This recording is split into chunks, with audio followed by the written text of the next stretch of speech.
I usually do a brief introduction here, but I try to keep this one short because it's a follow-up. This is Todd Lyde with Bladen Community College doing the follow-up free conference call to our webinar held Tuesday this week on the 6th with Matthew Hoagland, following up on the business of rural millennials. We had a couple of good questions to follow up with, but I want to thank Rural Risk for sponsoring this series, and this is a little bit different. We added this on, we called it the kind of Brain Trust Mastermind follow-up call, a little bit different from the model that you usually have when you have a live event to come back after the fact if you have questions. And usually we have some great interactivity with folks who either get on the call or we get questions in between the presentation and the call, and I think we got a couple of good ones. I kicked them over to Matthew. What do you think, Matthew? I thought they were pretty good follow-ups.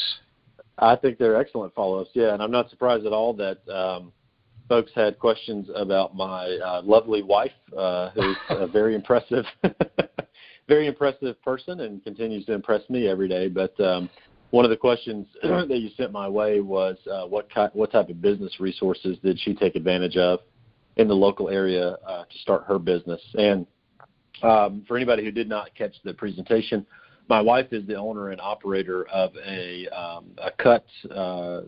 sustainable cut flower farm called Caswell Flower Company here in Caswell County, right outside of Yanceyville.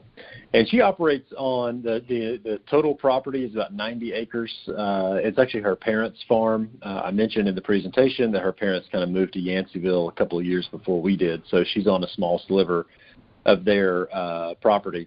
And that's definitely one thing that she took advantage of right off the bat, and something people have actually asked me about before, because they read my book, and I talk in the book about my wife starting her business, and they go, well, yeah, she's got a great little local business going on, but she's on her parents' property. So obviously that was a big head start. And there's no doubt that it was a big boost and a big head start, but I think a really important point to drive home when you compare rural costs, startup costs and barriers to entry, things of that nature, versus living in a bigger city, is on average, property values in Caswell County are about $3,000 per acre. Whereas if you go to, even if you're in kind of a rural area of Wake County, North Carolina, for example, you're going to pay much, much more than that. So the fact of the matter is, even if it were an endeavor where she was on land that we had to purchase, we would be looking at a much, much lower purchase price.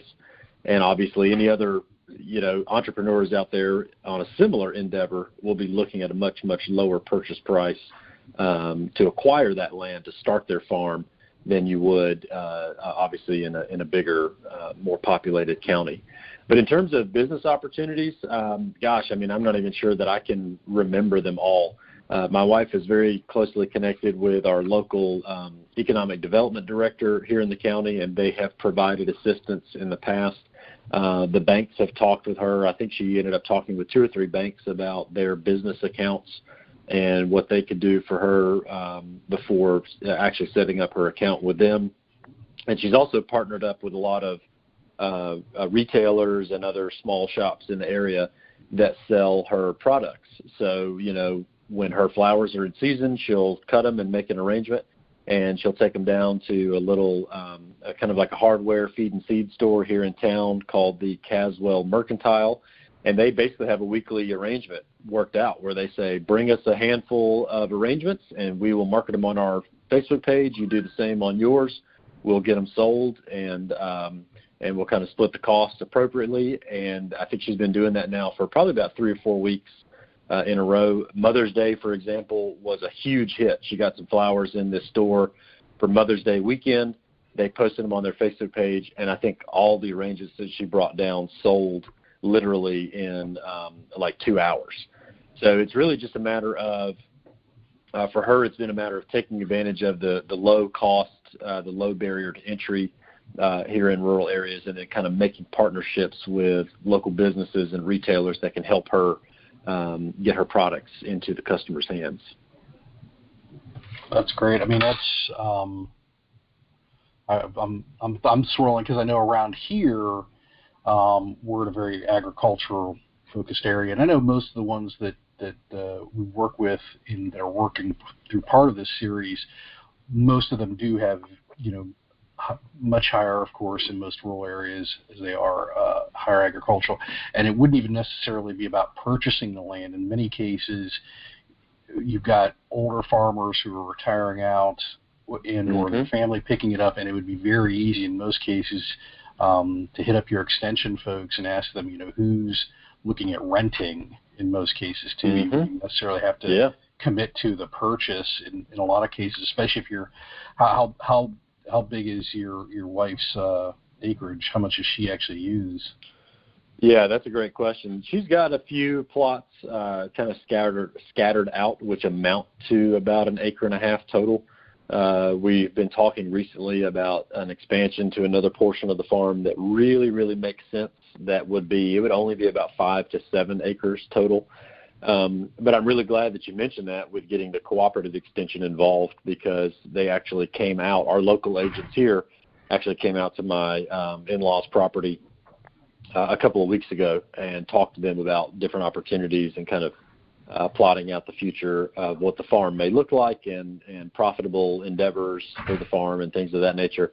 But yeah, what you mentioned about renting a piece of agricultural land too, I think that's a fantastic option for people to explore. And maybe it's because I'm a county planner and I'm a nerd who studies General Assembly statutes all day long. But one thing that's really important to keep in mind is if you have a piece of land that's at least 10 acres and you have what are classified as quote unquote bona fide farm operations on that property, then the property owner receives a tax break on their taxes. And so, yeah, you're exactly right. There may be a situation where an older couple has an old piece of farmland, and for whatever reason, they're just not farming it anymore. They can get into a lease or a rental type situation. And if you make the right arrangement, they can still claim that agricultural activity on their property as a tax exemption.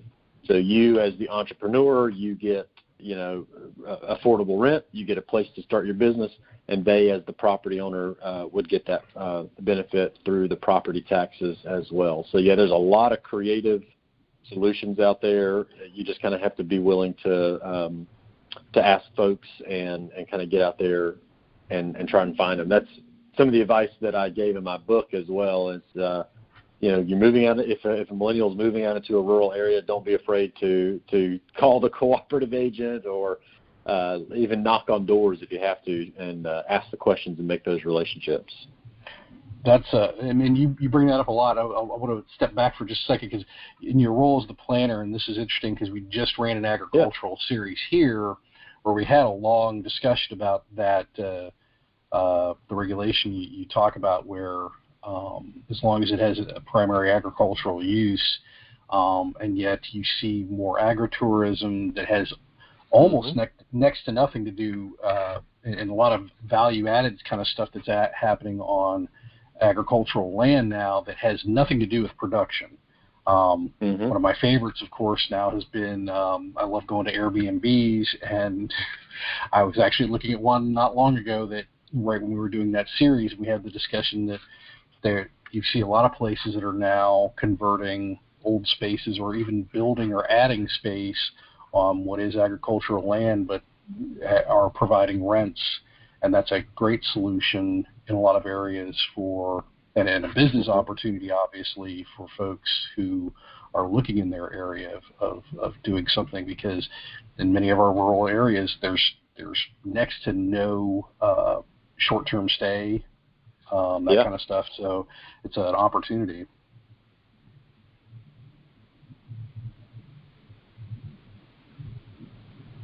Uh-oh, did I lose Matthew? Uh-oh.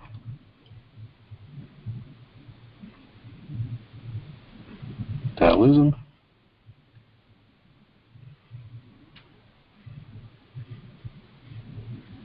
Or is it me? Uh-oh.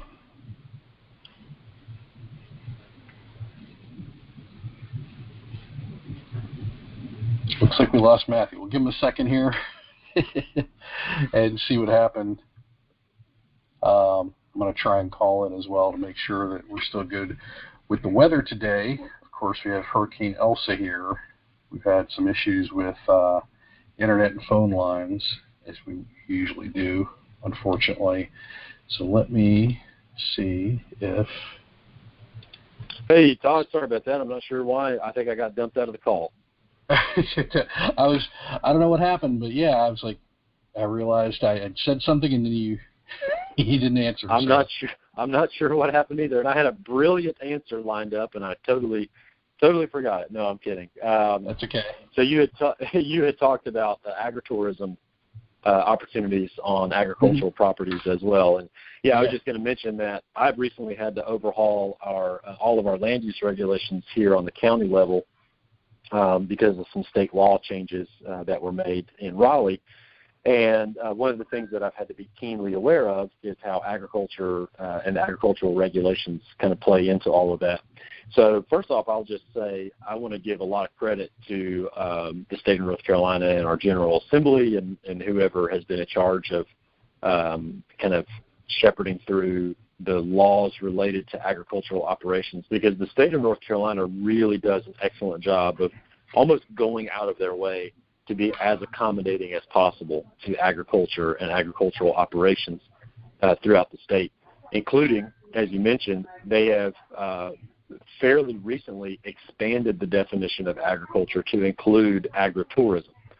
And the definition of agritourism, again, is still pretty broad. So you talked about, people coming to rent an Airbnb on a farmland or maybe a wedding venue, something like that. That counts as agritourism. Let's say that you have you want to start up a Christmas tree farm, and you've got to plant the trees today, but you're not even going to cut these trees and make money off of them for like 5 or 7 years.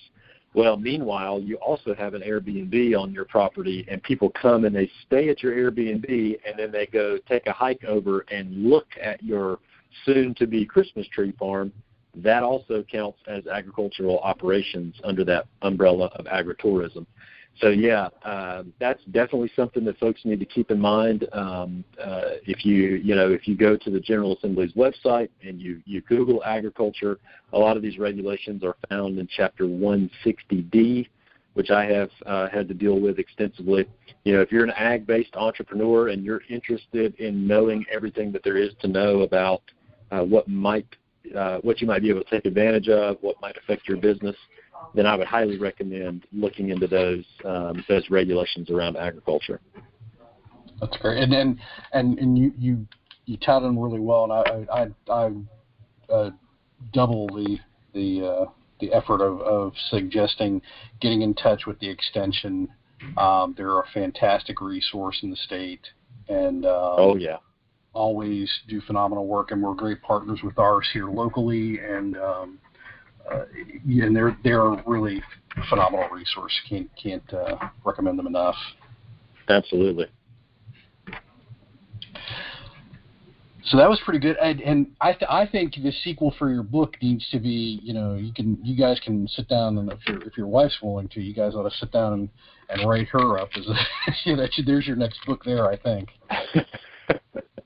Yeah, that's not a bad idea. I read a book about starting a business and raising a child in a rural area. Oh, geez. For sure. Even though I'm sure it's been done. Maybe it's just that nobody's written about it before. What were the other questions we had? I know they were pretty good. What else do we have? Yeah. So another question that you sent to me was that it seemed like volunteering was a big part of adapting to rural life, and what if there's not a lot of opportunity, or maybe if somebody is shy or introverted? Is that kind of the gist of the question? Yeah, and we've had that. That's been a kind of recurring theme as it is when we've talked about, and in particular when we're talking about folks new to a rural area.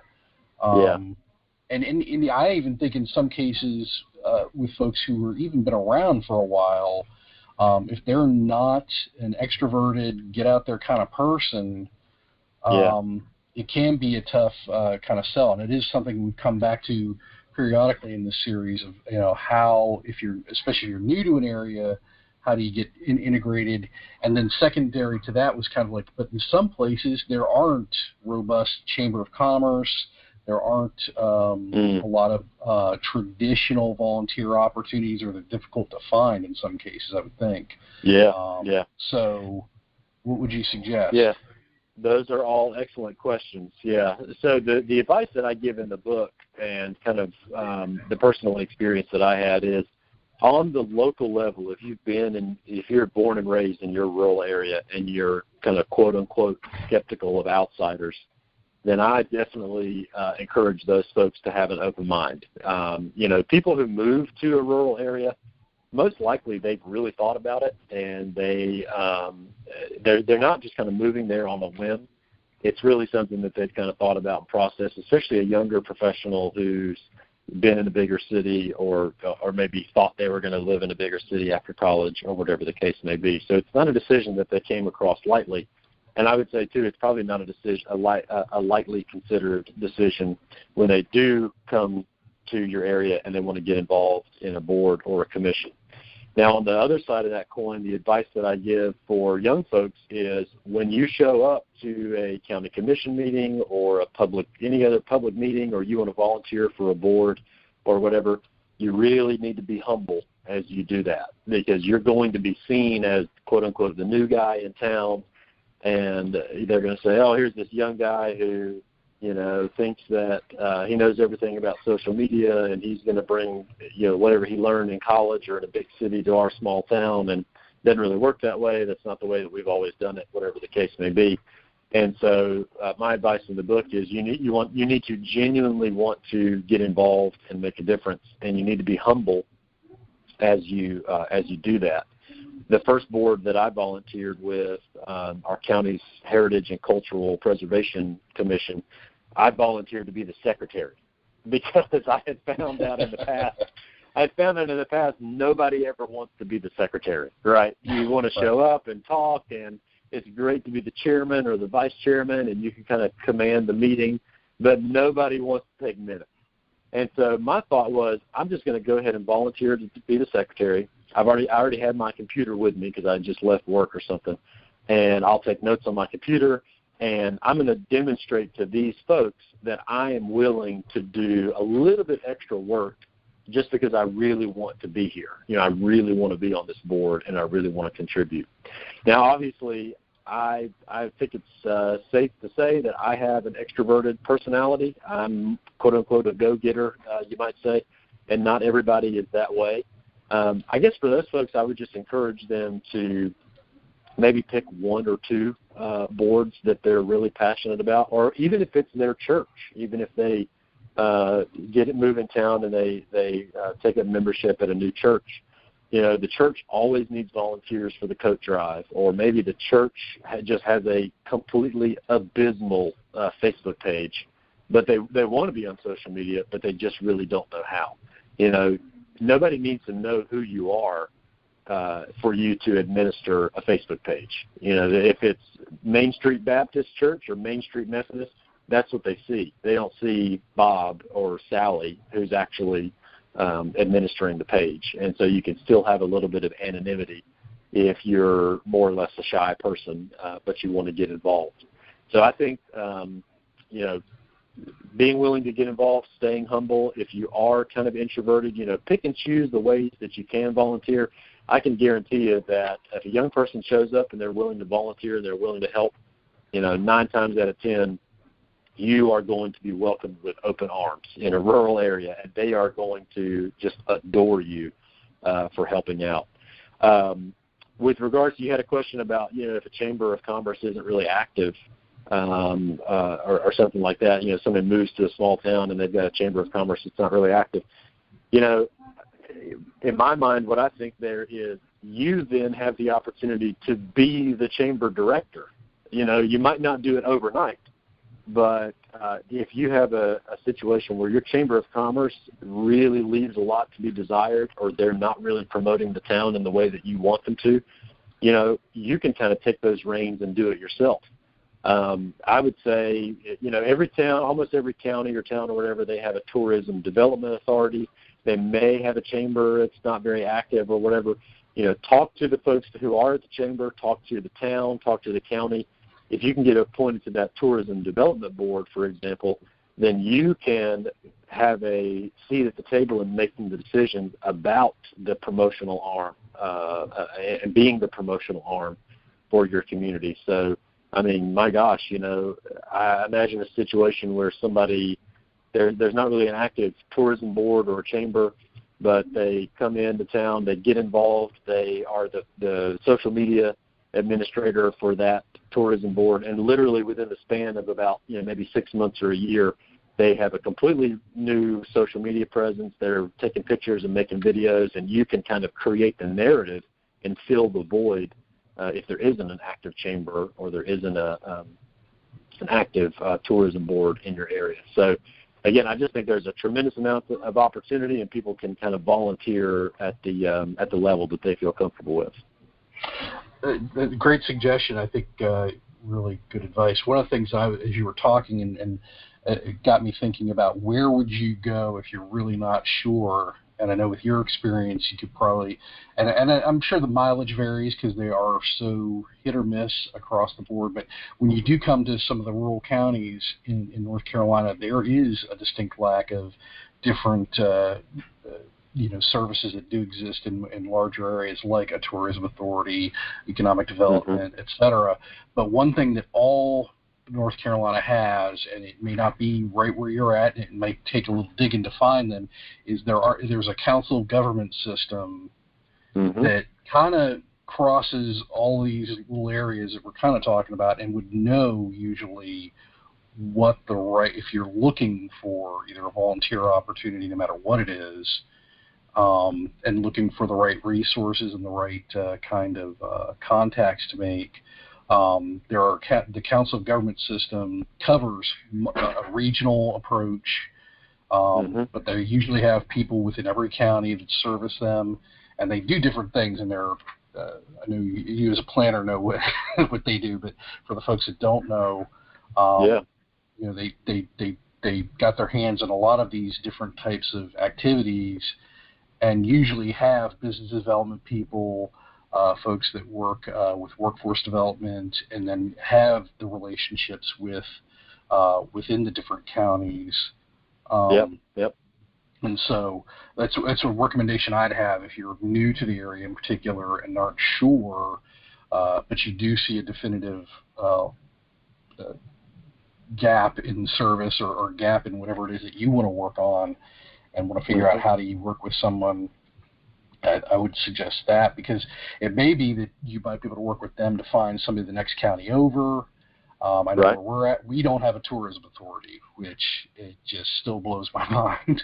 And I've been pushing and prodding for years to get for them to apply and get it through the state. Well, something to consider as well when it comes to a tourism authority is, from what I understand, I don't know if it's this way everywhere, but in Caswell County, in order to have a seat on the board, I think 2 of our 5 seats on the board have to be an entity that remits a occupancy tax.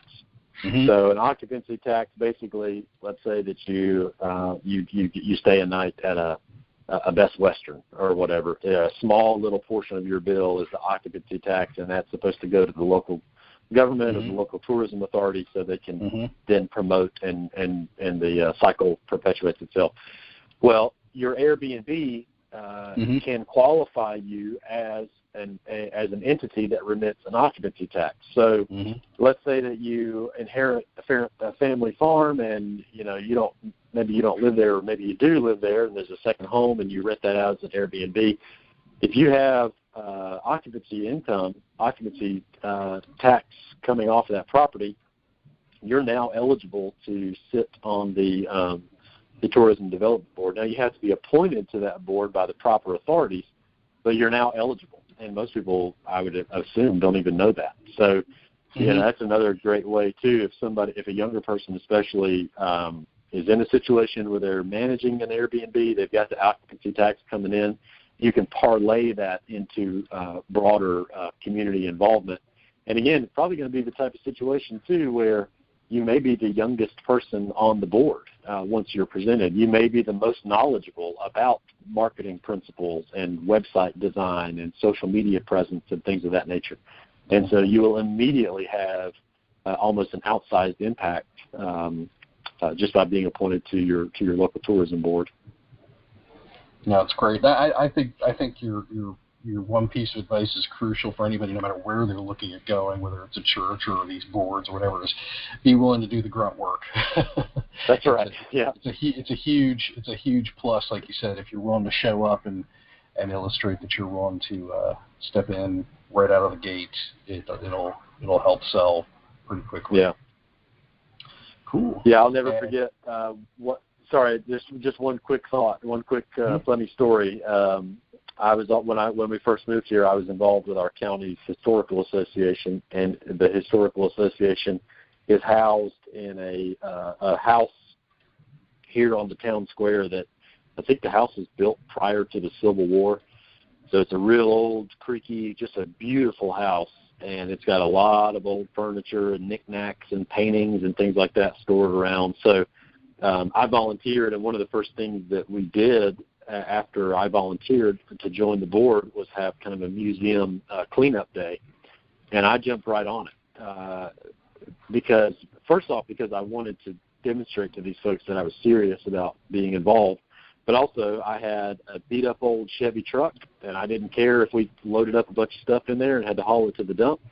And the fact of the matter is, too, most of our board members are retirement age, and their knees and their back don't really work like they used to.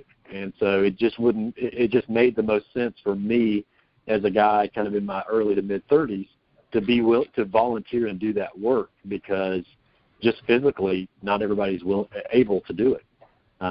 So that's another thing too. If you're willing to show up and clean out the basement of an old museum, then the folks who have lived in your community will welcome you with open arms. Trust me. I think the last one we had came in late, but it kind of relates to where we were talking, because you were talking about an opportunity where you had to bring in broadband to your area, and it's of course a huge issue in any part of North Carolina. But I think the real question was, and it kind of comes back to the idea that if your local entities, whether it's a municipality or the county, are not really stepping up, although I think after COVID this year, I think many of them are trying to at least, and I know it's a complicated issue, but I think the question really became is how can businesses or how folks can probably step up a little bit and maybe help in that regard. Boy, yeah, that is a big question, and as you said, a really complicated issue. So it's something that we've worked on the local level and have had some success. I think everybody here would have liked more success faster, but it kind of is what it is. We're in a situation where we have to wait on a lot of other factors to go right before we can really take full advantage. So, as I mentioned in the presentation, not too long after I was hired as county planner, I launched an initiative called Connect Caswell 2020, and it was really aimed at better internet connection and better cell phone coverage throughout all portions of the county. So one thing that we did, and I would certainly recommend for any other rural county, is to take a look at the North Carolina GREAT grant opportunity. And the word GREAT is an acronym for Growing Rural Economies Through Access to Technology, GREAT, GREAT grant. And so we really just kind of launched a grassroots effort aimed at doing everything that we could to secure that grant. So, for example, if you could demonstrate, first off, you had to demonstrate that you had very poor broadband speed, and the census data showed that I think about 40% of our county had less than 10 megabits per second download speed, where the federal minimum for what they classify as high speed is 25 megabits per second. So we were less than half of that. So that was a big factor, a big check mark in our column. We also needed to demonstrate that the community wanted better internet. So we put together a quick survey. It was only a 5-question survey. Do you currently have internet? If you do, are you satisfied? If you don't, why are you not satisfied? if you've tried to get internet, what's the number one reason that you can't? And the thing that we found there was existing providers said, we're just not going to extend service to your area.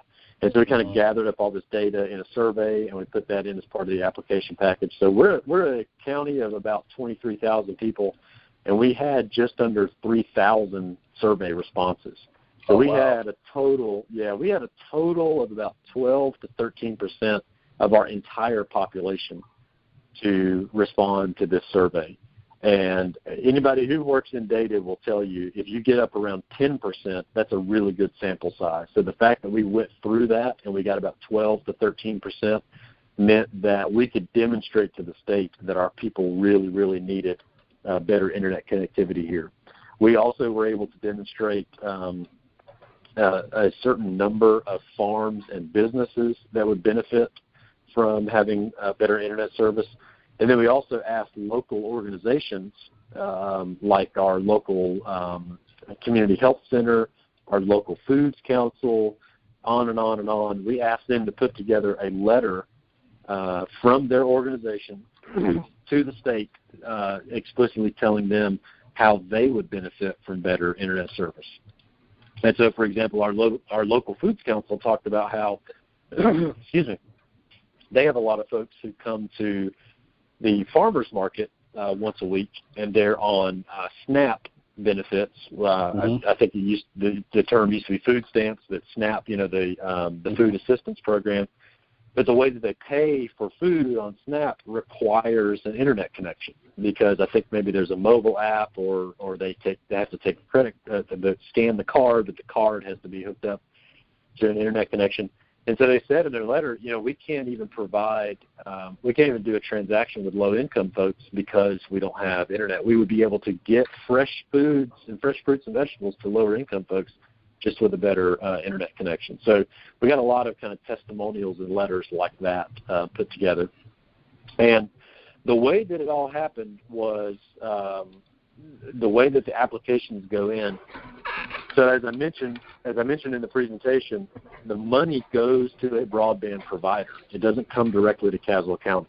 So we had to get all this information together. We gave it to a broadband provider, and then they included that as part of their application. So that was 2019, and there was a total of $10 million awarded from the state of North Carolina, and I believe we were the biggest recipient. We got $1.5 million, and that has to be spent in Caswell County. Now, like with everything when it comes to rural internet expansion, things got complicated.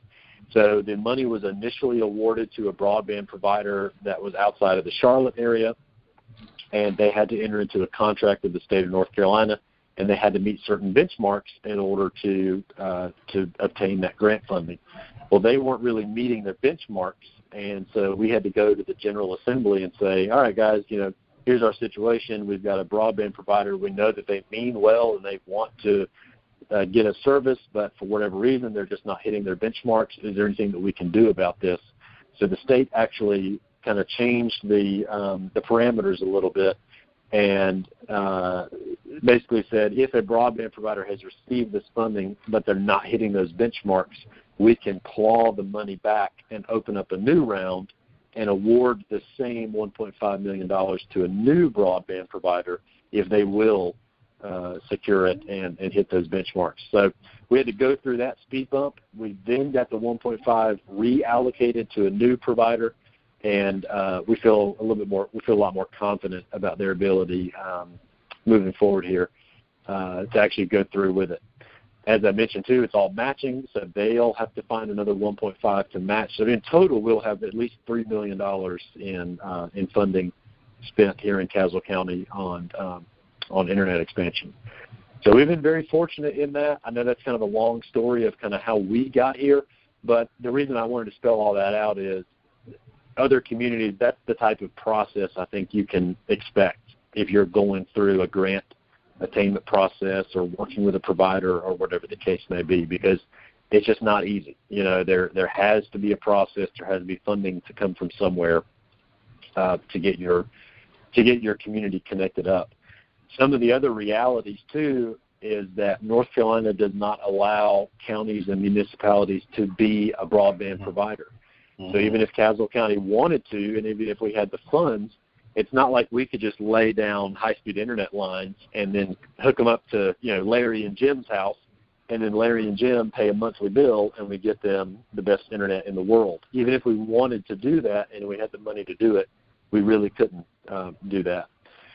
There's also some talk, I've heard some talk on the federal level about some changes in regulations that would demonopolize power poles that are in the right-of-way, so that, as it exists right now, I think Duke Power, let's just use them as an example, Duke Power owns all of the poles that are in the rights-of-way throughout, countless streets and towns across North Carolina.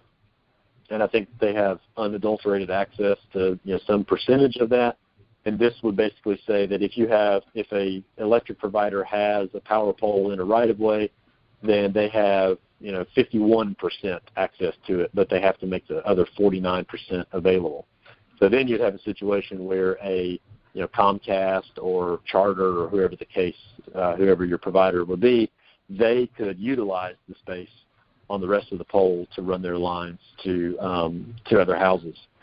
I want to say that a couple of years ago, something like that passed through the General Assembly, where at least when it comes to an electric cooperative, that allows an electric cooperative to allow internet equipment on their lines, on their infrastructure, and it allows an electric cooperative to also be a broadband provider.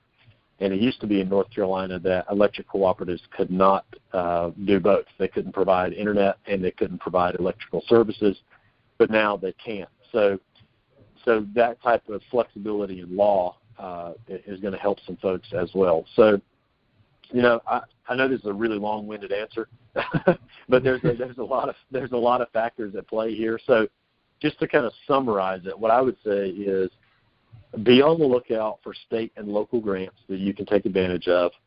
Either do some research or call your legislators so that you know the lay of the land when it comes to federal and state regulations for internet service proliferation. And then also try to find whatever partnerships you can.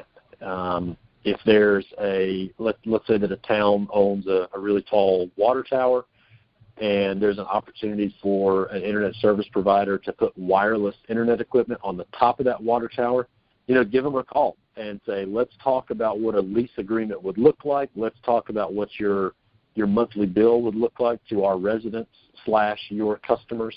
Reach out and try to forge those kind of partnerships as well, because your small town, your people need internet, and those providers, they like money. They like revenue, as every business does and should.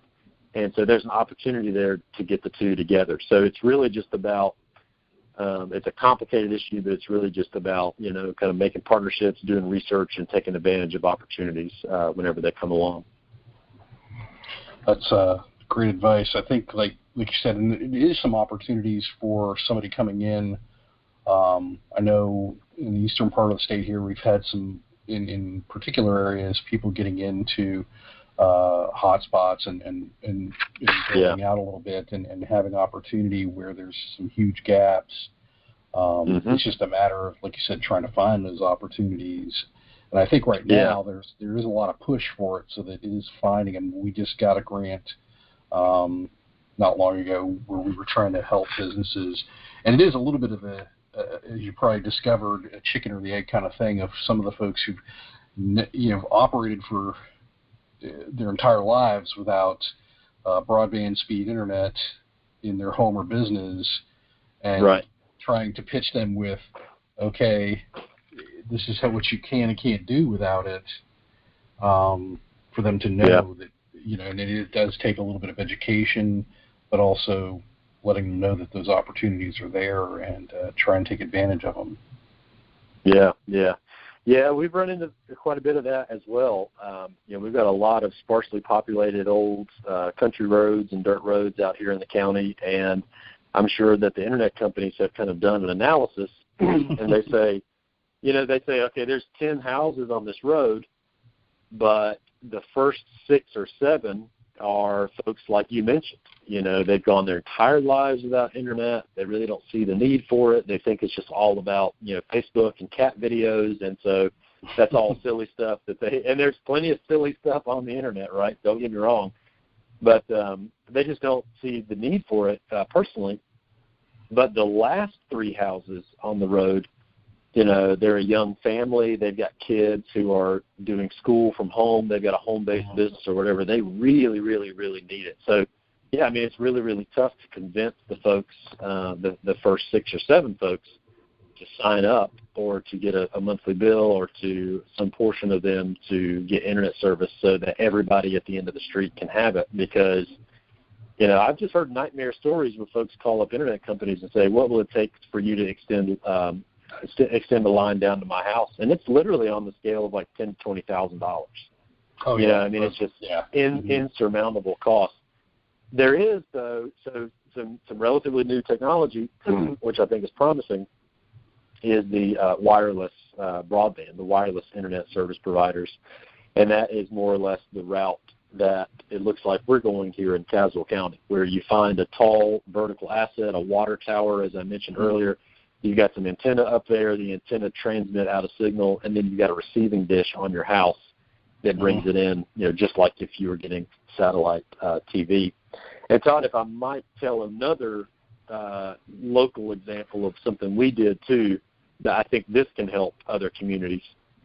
If you give me just a few minutes here. So, sure. As I mentioned with Connect Caswell, the other portion of our effort was to try to get more cell coverage throughout the county. Mm-hmm. Well, as the county planner, that's one of my responsibilities. Is if an application comes in, it's my responsibility to kind of review that application and then prepare it for a final vote for the planning board. So, in doing so, I got an application in, and I kind of took a look at the data that the cell tower developer was sharing with me, and I thought, what can we do locally that is going to help their process at all? This is a lot of really complicated stuff with FAA and FCC regulations. I don't know the first thing about any of that, but at the end of the day, they're putting a tower on a piece of property here in our county. We have setback requirements. We have distance requirements. We don't allow development in a flood zone, whatever the case may be. And so I basically said, if you are we kind of announced to the whole county, if you're a property owner and you're open to the possibility of having a cell tower on your land, then fill out a form and get us some preliminary data, and we will in turn make that data available to Verizon or Vertical Bridge or TowerCom or whoever the company is that's going to be building them. And so we kind of cut out the middleman. So we have an inventory of about 75 or 80 unique properties in the county where we know where the property is located, how big is it, who's the owner, their contact information, the nearest distance to a neighboring tower, the nearest setback that they would have to follow. Is it in a flood zone? Would it require landscaping, things of that nature? Because our ordinance actually requires landscaping around a tower, but a lot of them are way out in the middle of a cow field. So if we have the opportunity to waive the landscaping requirement because the cows are just going to eat the trees anyway, then we're sending a signal to that developer that we're going to save you a step. We're going to save you some unnecessary costs because nobody's going to see this thing, and the cows are just going to eat the trees anyway. And so we have that inventory. So anytime I get a call from a cell tower developer asking about our ordinance or the possibility of building a tower or whatever, I say, oh, by the way, we've had this process. I have a full inventory. I will email it to you right now. And I will show you all of the known property owners that we have in the county open to having a tower on their land.